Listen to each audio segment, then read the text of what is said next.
Welcome to the Future Value Podcast from Legacy Planning. I'm John Pellosie alongside Joe Freemont and Justin Ahner. I've been an advisor here at Legacy for about 6 years full-time. For that, I was an intern in our office as well, going back 10 years. I am a native of the Lehigh Valley here in Pennsylvania, where our office is based. And I have really been enjoying my time here as an advisor at Legacy Planning and working alongside these two fine gentlemen. So, Joe, will you share a few words about yourself? Absolutely. So my name is Joe Freemont. I've been an associate advisor here for about 1.5 years, but also I've been here at the company for about almost 3 years now, but I've been in the industry for about 4 years. Like John, I'm a Lehigh Valley native. Getting married here in just about a month, so very exciting time for me, and looking forward to looking back at this a little later in time and seeing how everything looks back. So, yeah. I'm Justin Ahner. I'm a financial service associate here at Legacy. I've been here a little over 9 months now, and I can't believe how quickly the time has been flying by. A little bit more about my background. I actually came from banking, where I was starting to do planning at the bank. Just wasn't quite the place I wanted to be. So I'm extremely grateful that I found Legacy, and excited to share the table with these two fine gentlemen here today.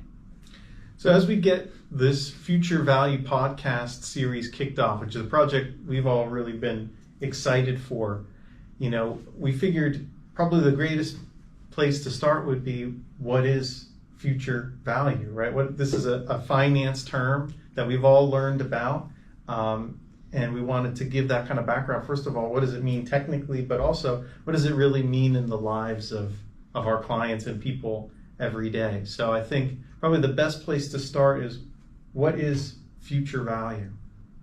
Yeah, so I mean, if you're looking at it from a formula standpoint, the future value formula is present value times 1 plus the rate to the nth power, which is your periods. So from a technical standpoint, that's what your future value is. I know a lot of folks probably are already falling asleep because most people don't care about the formulas, they care about the numbers. But that's the formula, and that's kind of the basis of what we're going to talk about here today.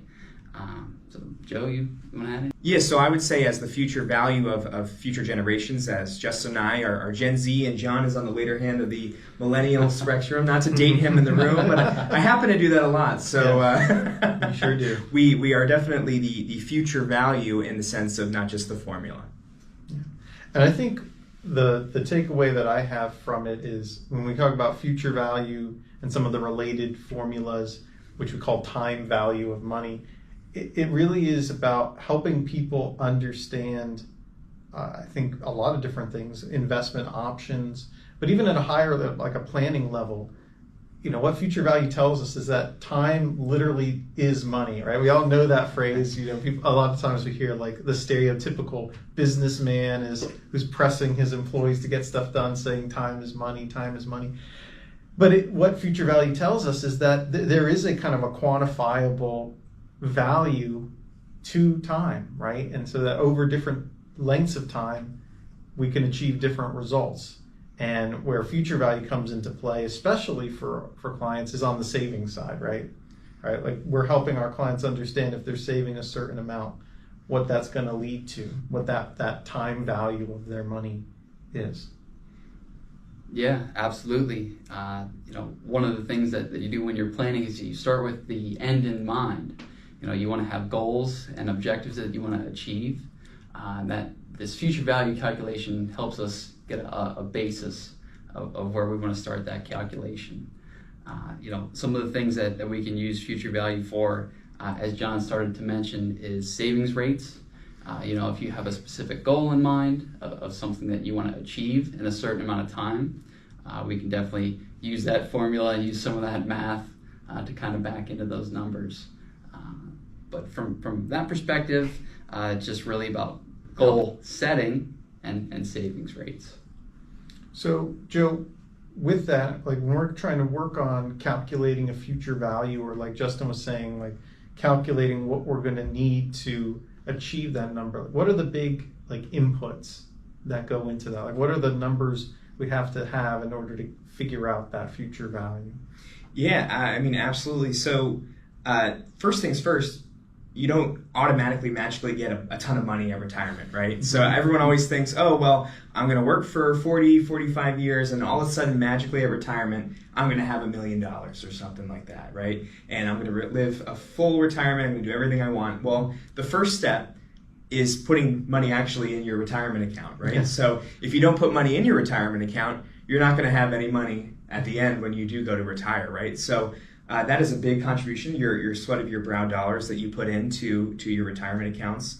Another big factor is your employer match. And I think we have some calculations here that we're going to show you that the power of your employer match, it's a 100% match in your guarantee or a 100% return on what you put in up to a certain amount what they match, right? And then the final factor is how much time do you have until retirement, right? Depending on when you get started here, and I'm not going to spoil too much of what we're going to show today, but the earlier you get started, the less that you might have to be able to put in for a minimum amount. Whereas if you get started later, you're going to have to probably put in more to get the same amount that a younger person would. Yeah. So I think future value, I think it's fair to say it's kind of building off a concept that we all kind of understand, right? Even when we're younger, we're told, put your money in the bank, it's going to earn interest, and then it's going to earn interest on its interest, like the compound interest effect, right? Which is a powerful tool. I think it was Einstein who called it the eighth wonder of the world. Don't fact check me on that, because I'm not 100% sure. But it was a really smart person who said that compound interest was the eighth wonder of the world.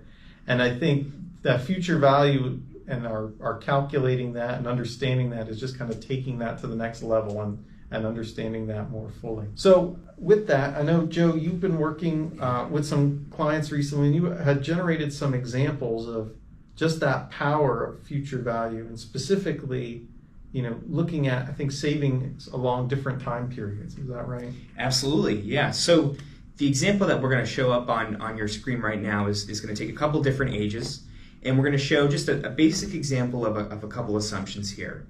Number one, we're going to assume that this individual makes $50,000 a year, increasing by a 3% raise average throughout the entire course of their employment. Following that, too, we're going to have a 3% 401k contribution with a 3% employer match. So 100% of the employee's contributions are being matched by the employer. We're also going to assume that 6% growth on that investment, or that 401k balance, is going to grow by 6% every year. And, we're all very familiar in this room that we know that 6%, that's not exactly how it's going to go year by year. There's going to be years where we're up significantly, and there's going to be years where we're down significantly. Even in recent history between COVID and these last couple of years, it's been a lot of roller coasters. But we're going to assume that average growth over a longer term is what we're going to project here today. So the first example that we're going to look at here is a 25-year-old, right? So 25-year-olds have the longest runway until that retirement here. We're also going to, just for the point of putting it out here, we're going to have a 65 retirement. So I know a lot of people, if you look at your statements, are that Social Security full retirement age keeps getting pushed out, but I think a lot of folks ideally want to retire by 65, so that's what we're going to be showing here today. Okay. So for a 25-year-old who's making $50,000 a year, putting in 3% and getting matched that other 3%, we could see here that over the course of their employment, over 40 years, the total amount they have by just putting in away 6% total of their salary per year is $725,000, just for putting away 6% of their income per year and averaging that 6%. Moving on to the 35-year-old here, so we're jumping 10 years in age. So automatically we could see here, just by reducing the amount of time that you had to invest by 10 years, we could see that the amount that your money could be worth by just putting away that 6% has been cut in half. $342,000. So just by missing out on the first 10 years of that investment, you are missing out on half of your retirement dollars. That's pretty amazing. Obviously we do this for a living, and we know that time makes a difference. But that's pretty fascinating to me. Even just those 10 years. Like, I don't think many people would think of 35 being a late time to start saving for retirement, but it makes a huge difference. Yeah, absolutely. I love to jump into the calculators and punch in numbers all the time and kind of nerd out over some of those things. But it really is fascinating how, those small variables that you would think, oh, I'll wait till I'm 30 or 35, no big deal. It's amazing how much that actually changes the picture, just by starting, hey, I'm going to put a little bit more in, or I'm going to start 2 or 3 years sooner than I would have originally planned to. It really creates a huge amount of value in the end for you. Absolutely. And if you think that's what you've just saw so far, Justin, guess what? We're going to see a little bit more here, because we're going to jump to a 45-year-old, right? Okay. So jumping to 45, who only has 20 years till that 65 retirement. Well, we could see here it's got another cut to the total amount of assets they'll have by retirement, assuming that 6% contribution. We're looking at $145,000 here. So that time really, really matters. The future value, quite literally, really matters, and just the change of a few small variables here. Yeah. So Joe, just taking this like from another perspective. So we've been looking at, with your analysis, that impact of time to growing, that number larger, obviously, and the sooner you start, the much better off you'll be later on down the road.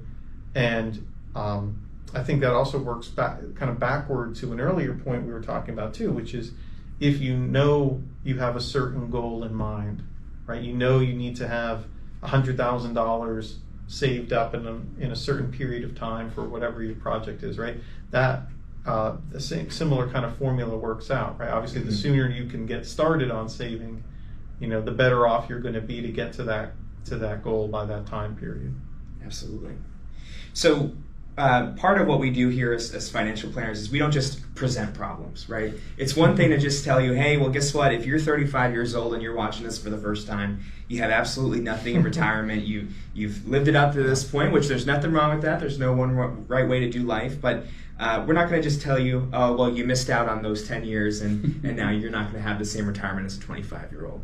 So what we've also run for the purposes of our podcast here today, so if you are 35 years old and you want to get the same amount of retirement as the 25-year-old, so you're just getting started at 35, you want to put a little bit more in than that 6%, right? What would you have to put in to get that same amount of retirement? So that's $725,000 at age 65.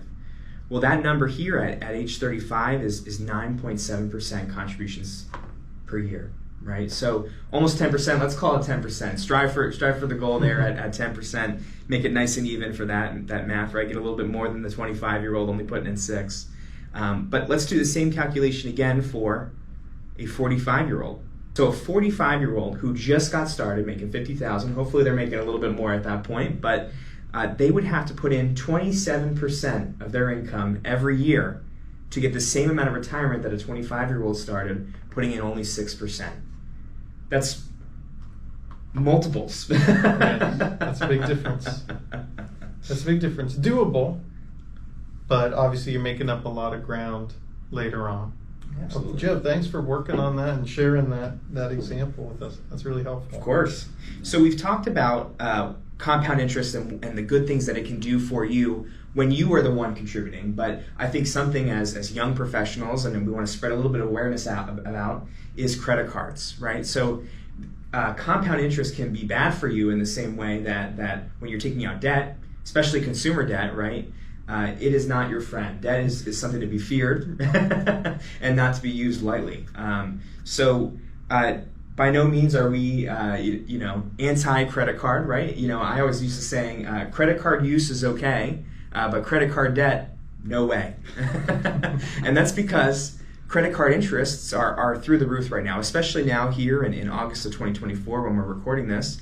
The average credit card interest rate is in the high 20s, right? It's anywhere from 22% to 27% that I've seen, and I'm sure these guys can attest to that, right?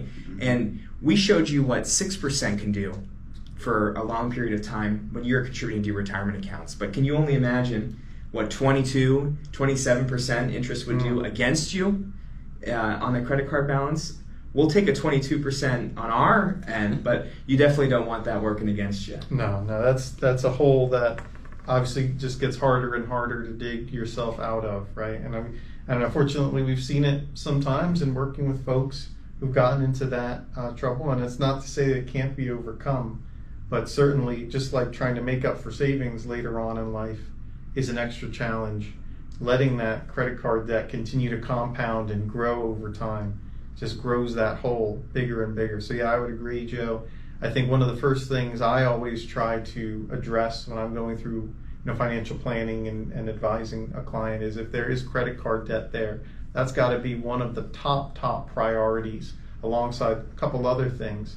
But that's really up there with, hey, we got to get this addressed right away before we start talking about investments and all sorts of fun stuff. We got to make sure we've got our bases covered and really get that high interest credit card debt paid off. Yeah, I would say that it's equally as important too for high interest loans.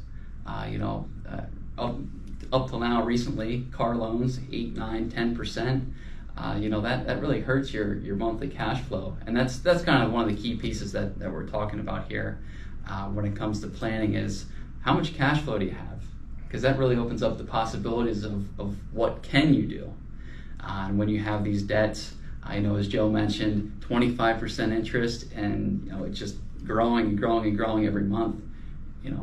It's extremely difficult to dig out of that hole if you let it go on for too long. And it really eats into the cash flow and limits your options, unfortunately. So I think the important piece is the awareness of it. First and foremost, that it's happening, and then taking the corrective action to fix the problem. So Justin, when we're talking about future value and this compound growth, what are other factors that we maybe need to be thinking about too? Just besides just the raw return of an investment or growth in a retirement account, things like that. Sure.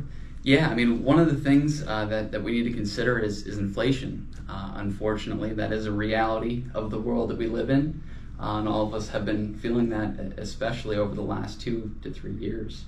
Anytime you're going to the supermarket or filling up at the pump, it stings the wallet a little bit more anymore.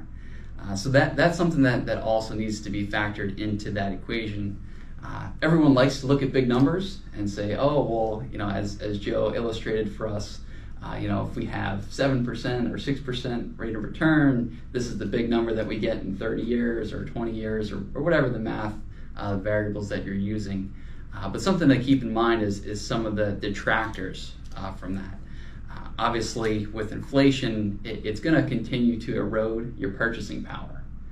So that's where we get into a little bit more math. So one of the other calculations that we take a look at is the real rate of return, which factors in that inflation piece and gives you a little bit better estimate of what do those dollars actually feel like.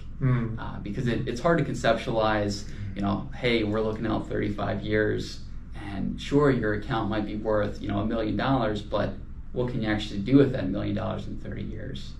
So that real rate of return calculation gives us a little bit better idea of what it would actually feel like then, what it would feel like now in today's dollars. That's a good point, because that's another thing, just like we were talking about with loans and credit card debt, and inflation has a compounding to it as well, right? And we know we go through periods of higher inflation and low inflation. As we're sitting here, over the last couple of years, I'd say we've seen definitely that period of higher inflation.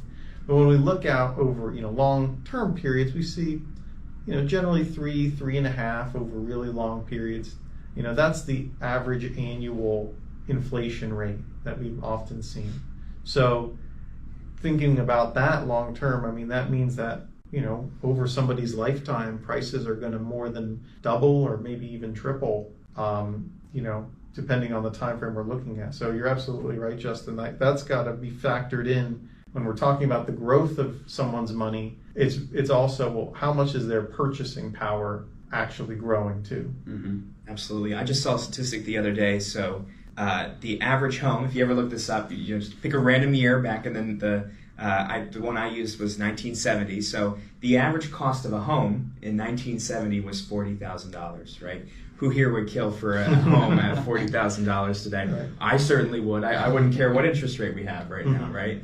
But if you're not forward thinking enough in your planning to say, hey, listen, if when so-and-so or my grandparents or parents were buying a home back in the early 2000s or before, and it was X, well, I need to take into account that it will be more expensive for me in the future. Well, we definitely covered, I'd say, the good, the bad, and the ugly when it comes to future value and that power of compound interest.